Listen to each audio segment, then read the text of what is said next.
ujian laktasi itu adalah untuk ujian implementasi. Jadi implementasi nanti akan saya kocok, ada yang dapatnya pijat laktasi, ada yang dapatnya penkes. Ya, jadi kalau penkes nggak akan terulang lagi kan, udah di prongkosok gitu ya. Jadi hanya pijat laktasinya, pijat laktasi akan saya praktekkan. Nah, untuk jadwal ujian nanti saya infokan lagi. Rencananya sih besok itu adalah ujian implementasi jadi online. Sistem ujiannya hanya mengirim video, ya entah dapatnya pijat laktasi atau penkes. Kalau penkes ya berarti harus ke pasien, maksudnya manusia ya. Kalau pijat laktasi boleh boneka. Kemudian hari Rabu kita baru ujian ANC dan PNC sekaligus pemeriksaan fisik ibu hamil dan pemeriksaan fisik ibu persalinan jadi 02. Hari Kamis baru ujian menolong persalinan. Jadi kalau sesuai berarti Jumat Sabtu kita free kalau nggak ada yang untuk pemeriksaan fisik ibu hamil. Silakan dilihat dan ini ya. Nah, ibu hamil ini kan ada, saya nanti akan mengacu ke sini penilaiannya. Ada bobot ya, kayak cuci tangan, misalnya cuci tangan dilakukan tapi tidak tepat, berarti bobotnya nanti bisa 1 atau setengah sampai nilainya.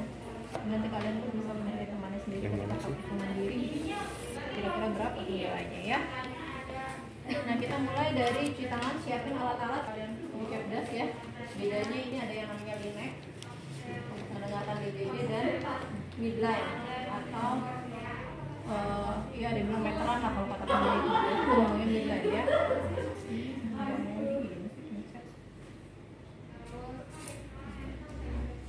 Oke, yang lain sama.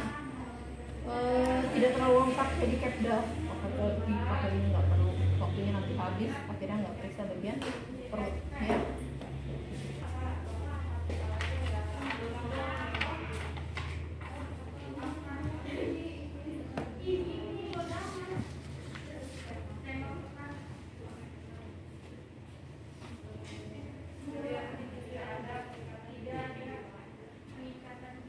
Pertama adalah cuci tangan ya, siapin alat.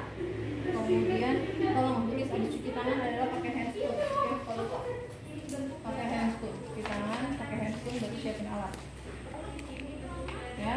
Habis itu adalah pengosongan kandung kemih. Pengosongan kandung kemih itu minta ibu ke toilet. Ibu sebelum saya periksa silakan ibu ke toilet dulu untuk buang air kecil ya. Setelah itu ibu balik, jangan langsung suruh tidur, tapi suruh timbang berat badan dan tinggi badan supaya nggak bolak-balik, ada tidur bangun lagi gitu kan. Sok ibu diukur dulu tinggi badan berat badannya, sudah sekarang tiduran. Nah, baru kita sampaikan tujuannya. Baik ibu, di sini saya akan melakukan pemeriksaan fisik dari ujung kepala sampai ujung kaki. Tujuannya untuk mengetahui kondisi ibu dan janin ibu selama kehamilan.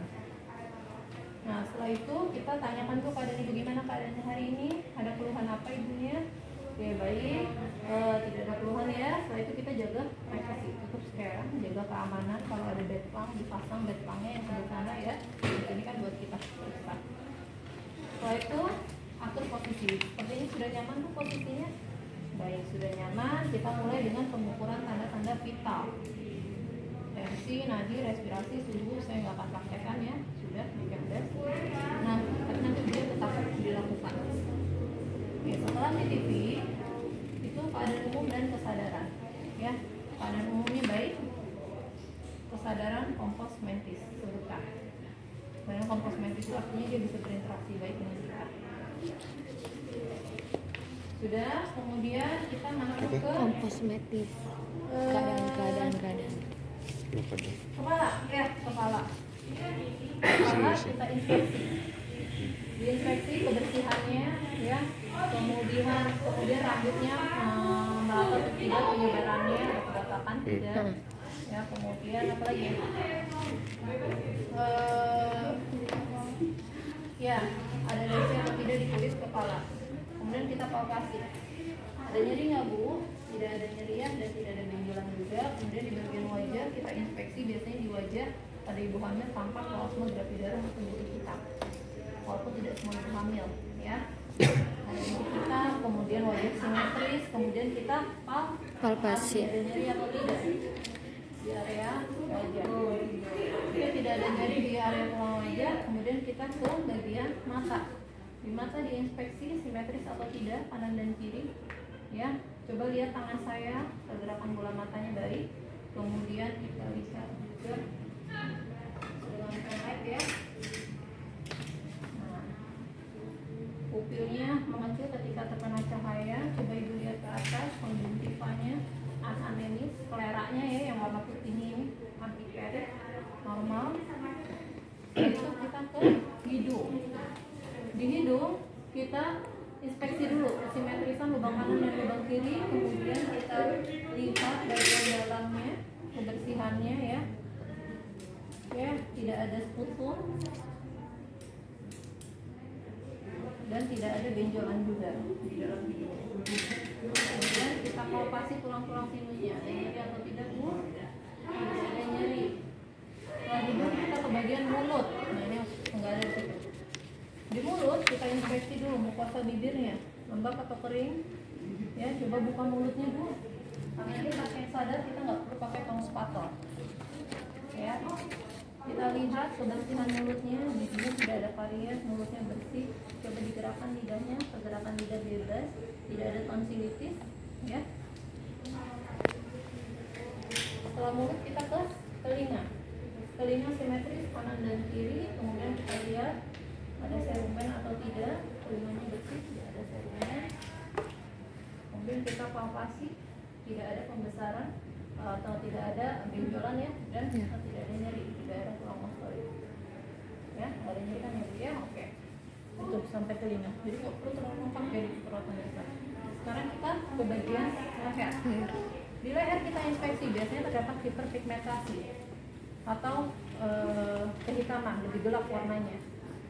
Ya, kemudian minta ibu tengok ke kanan ke kiri, pergerakan leher bebas ya, tidak ada masalah. Kemudian kita minta ibu menelan, coba ibu menelan. Oke, tidak ada pembesaran kelenjar tiroid dan tidak ada nyeri menelan ya bu ya. Kelenjar limfa juga tidak ada pembesaran. Tengok ke sebelah sana, tidak ada pembesaran karena jugularis. Kemudian kita ke bagian dada. Permisi ibu, bapak saya mau periksa ya dada istrinya. Dada kita inspeksi. Minta ibu tarik nafas, buang. Pengembangan dada simetris, tidak ada retraksi ya. Ketika dia tarik nafas tidak ada cekungan. Kemudian kita palpasi, ada nyeri tidak bu? Tidak ada nyeri ya. Coba ibu bilang 77, 77, 77. Oke. Kemudian kita perkusi. Perkusi suara jantung dulu ya.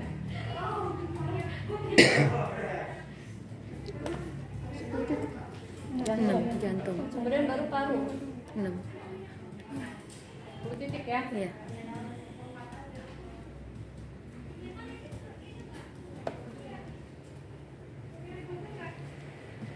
Oke, kemudian kita auskultasi. Auskultasi juga sama, jantung dan paru.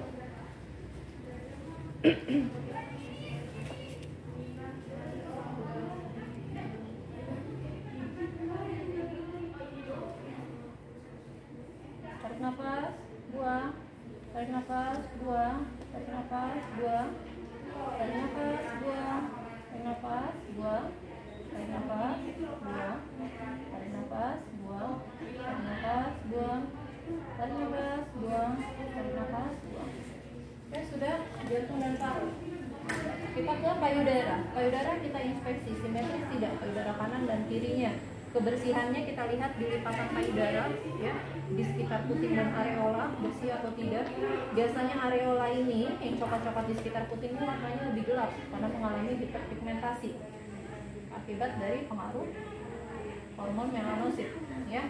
Kemudian putingnya apakah menonjol, datar atau terbenam. Setelah itu kita palpasi, tidak ada benjolan ya, payudara di bawah ketiak juga tidak ada. Kemudian kita boleh cek ASI ya, sudah keluar atau belum, karena ada ibu hamil yang sudah keluar, ada juga yang belum, mangkal aja ya.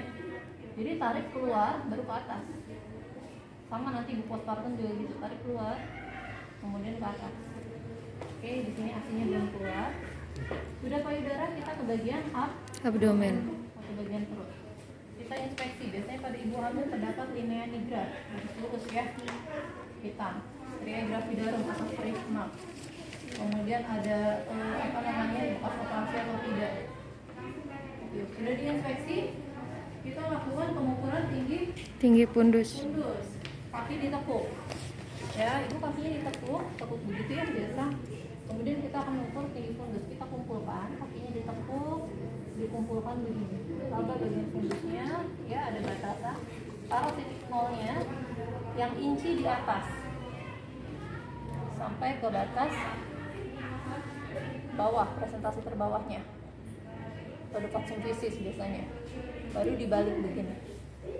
29 cm. Kenapa nggak senti aja yang langsung di atas? Kalau senti yang di atas nanti kalian akan ngira-ngira dipasin deh digenepin 30. Tapi kalau inci yang di atas itu akurat. Jika 0 di sini di fundus, nah ini sampai sini, tuh balik 29 cm. Itu tinggi fundus. Jangan kebalik ya, nolnya harus di fundus, bukan di sini. Sudah, kemudian kita akan melakukan pemeriksaan leopard 1 sampai 3, posisi kaki ditekuk. Kita menghadap ke pasien. Leopard 1, kumpulkan lagi, meraba bagian apa yang ada di atas atau di bagian fundus ya. Di sini teraba bulat, lunak, tidak melenting. Berarti apa?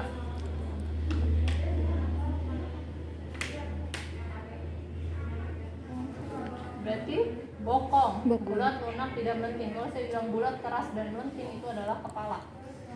Ya, ini bokong. Kemudian leopard 2 menentukan di mana letak punggungnya. Ya, tangannya jangan ngangkat-ngangkat. Jadi kalau udah di perut, leopard 1 kemudian leopard 2 kaki masih nekuk, kita masih menghadap ke pasien. Yang ini mendorong, yang ini meraba. Oke, di sini teraba ruang kosong dan ada bagian-bagian kecil. Berarti ini adalah ekstremitas. Sekarang satunya saya dorong, yang ini merabat. Ini lurus seperti papan. Ini adalah punggung. Ya, jadi jangan selalu terpaku kalau di sini ekstremitas sudah pasti di sini punggung. Belum tentu. Bisa jadi sini ekstremitas, sini ekstremitas kalau bayinya kembar. Ya. Kemudian leopard 3. Tangan masih di perut ibu, masih menghadap ke ibu, kaki masih ditekuk. Ini mendorong, sini meraba. Presentasi terbawahnya teraba bulat, keras, dan melenting. Ini adalah kepala. Kemudian kita lihat presentasinya sudah masuk PAP atau belum, kita goyangkan. Kalau dia goyang berarti belum masuk PAP. Kalau belum masuk kita tidak perlu lakukan leopard 4. Nah ini tidak goyang berarti sudah masuk ke PAP.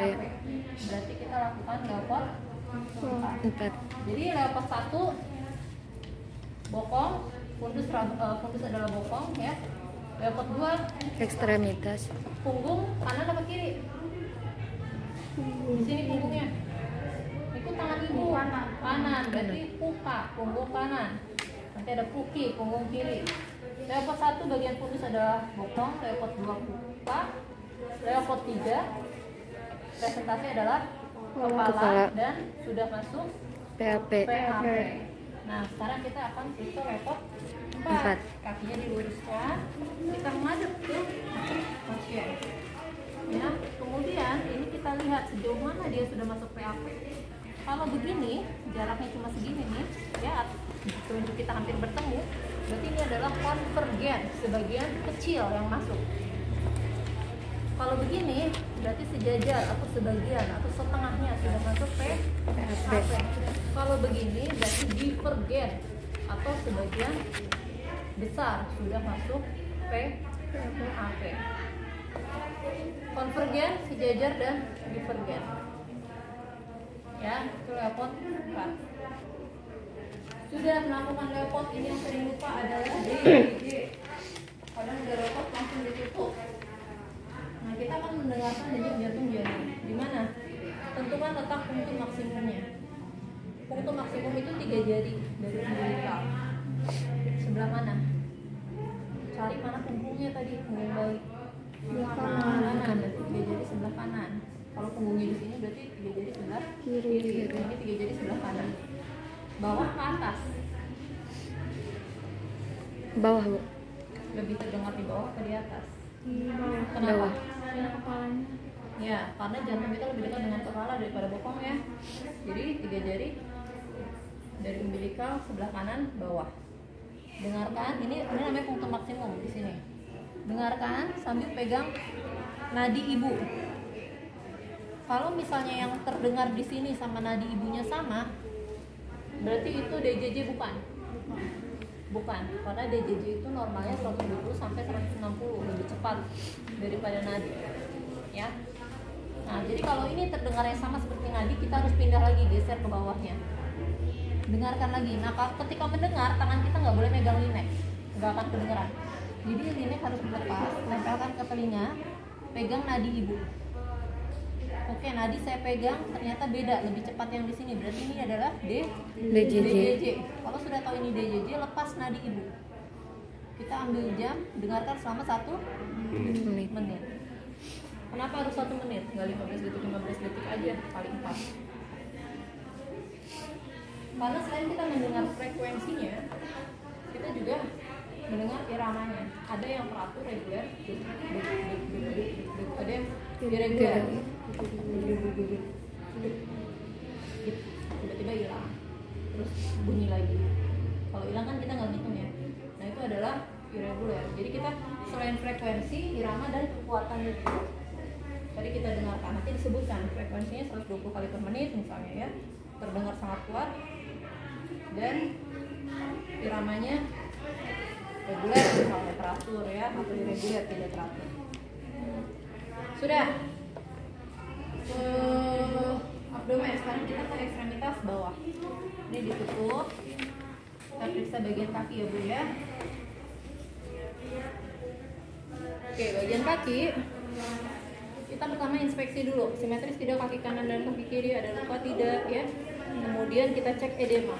Edema itu harus dicek benar-benar ditekan ya. Ibu hamil kalau bengkak normal nggak? Ada normal, ada yang enggak, tergantung tekanan darah. Kalau tekanan darah dia tinggi, kakinya bengkak, dia harus cek lab.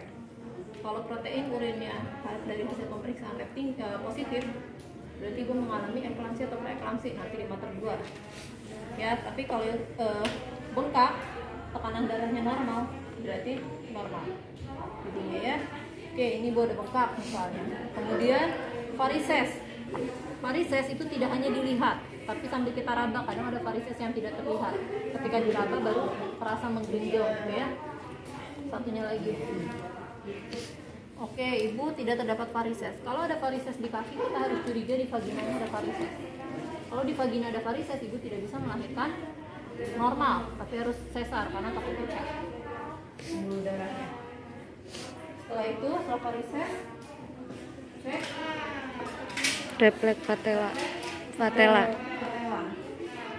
Refleks patella yang kita topang adalah di bawah lutut.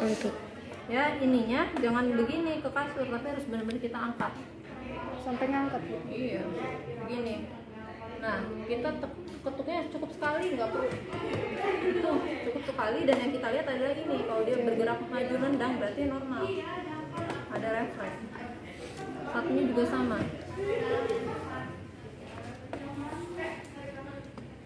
Ya, oke, sudah. Kemudian kita ke genitalia. Genitalia posisinya adalah litotomi, nekuk sambil melebar gitu ya, nekuk dan membuka. Bagian genitalia. Posisinya dulu diatur ya Bu ya. Oke, baik, ini posisinya. Nah, pertama kita buka ya celananya. Ini karena keras jadi nggak saya buka. Kita inspeksi dulu. Apa yang dilihat? Kebersihannya, bersih atau tidak? Lihat di celana dalamnya ada flek tidak? Ya, darah. Ada sekret putihan tidak? Kemudian kita buka, lihat bagian dalam vaginanya ada varises tidak? Ada lesi atau tidak? Oke, setelah itu ke hemoroid. Ibu yang ini diluruskan, miring, yang ini tetap tekuk seperti peluk guling. Miring ke sana, kita buka anusnya. Buka anusnya. Ada yang sudah langsung terlihat hemoroid, ada yang dia perlu ngeden dulu. Bu, ngeden Bu. Kalau ngeden ada yang baru keluar hemoroidnya. Jadi saya baru grade 1, 2, nggak masalah. Ya.